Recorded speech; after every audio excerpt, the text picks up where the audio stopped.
Student life में पढ़ाई के समय में आपको भी पढ़ाया गया, हमें भी पढ़ाया गया, लेकिन कबीर जी के बारे में पढ़ाया गया, रैदास जी के बारे में बताया गया, नानक जी के बारे में बताया गया।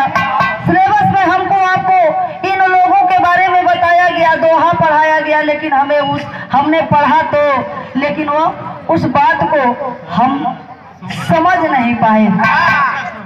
हम का समझे जे पढ़ावल हमरा के, जे गुरु जे टीचर पढ़ावल शायद वो नहीं समझल। अगर वो समझा होता तो तभी ढंग से समझा दिया होता कि इस लाइन का मतलब क्या है।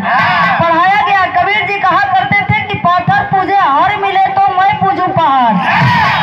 बताइए, जब हम पढ़ रहे थे, छोटे उम्र में पढ़ रहे थे, तभी इस बात को हम जानते थे, हम सुनते थे कि पाथर पूजे हर मिले तो मैं पूजू पहाड़।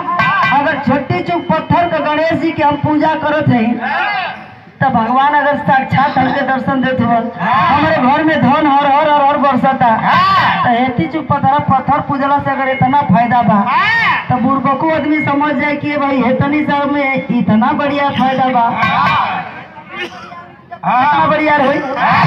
उनके बाप हिमालय के पूजक था, बढ़ले बा। छोटी सी पत्थर पूजला से अगर सब कुछ मिला था, तो हम बड़का पूजब तो हमके द्विगुण तिगुना चौगुना मिले। हमने पढ़ा लेकिन हम समझे नहीं। कबीर जी और क्या, कबीर जी के बारे में और क्या बताया गया कि पोथी पढ़ी पढ़ी जगमुआ। पढ़ाई के समय में हम लोगों ने पढ़ा, पोथी पढ़ी पढ़ी जगमुआ, पंडित हुआ नको,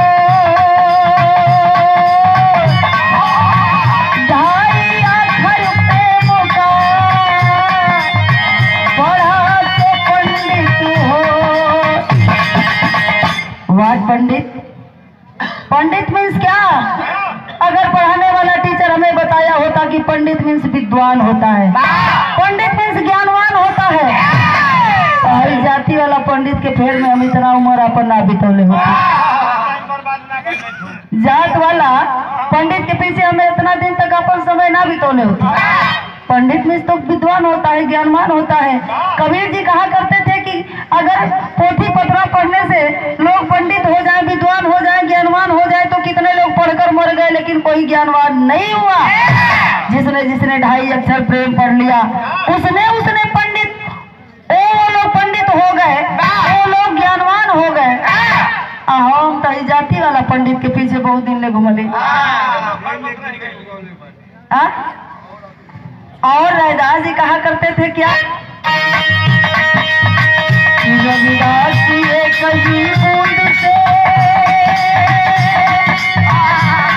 हुआ जगत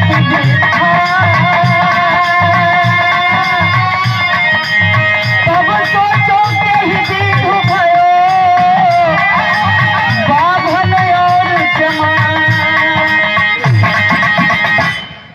संत शिरोमणि रैदास जी कहा करते थे कि जब एक ही कुदरती तत्वों से पूरा ये संसार है, पूरा संसार का विस्तार हुआ है, तो तनी सोचो तब कैसे केहू में बाभन हो गई, ना केहू कैसे चमार हो गई। इस बात को जो हमें पढ़ाया अगर पहले ही बोध कराया होता तो बहुत पहले ही हम समझ गए होते, लेकिन हम नहीं समझ पाए। तमाम बातों को हमको आपको पढ़ाया गया, लेकिन जीवन स्टूडेंट लाइफ में हम लोग नहीं जान पाए। उस बात को अब हम जाने हैं, मध्यम मार्ग से जाने हैं।